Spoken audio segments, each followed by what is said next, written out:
so upna bang khutol mula gamhan na tapa elna atu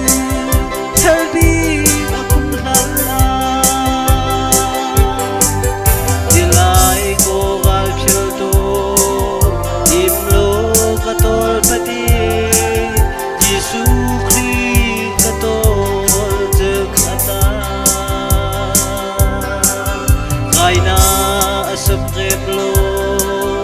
ipil jel mai kum kho boy pa ka thui di ni na ul thang the tu lo i ha thai mang pa agang la chin pa le thol jut ne Giêsu ting che tal so upna bang khutol mula gamhan na chapa telna adu thelbi akum hala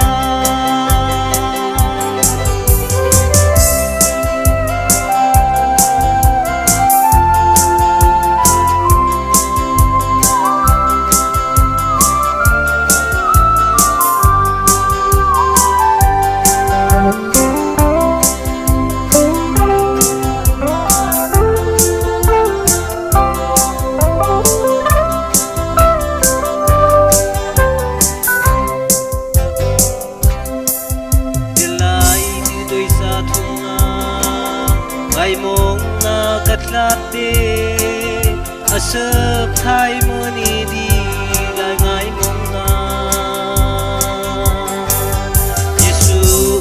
ni ngai mo na ka pet na o kaya pui val mang pa na tui de ni tu lo i ha thai mang pa agang Giêsu ting che tal so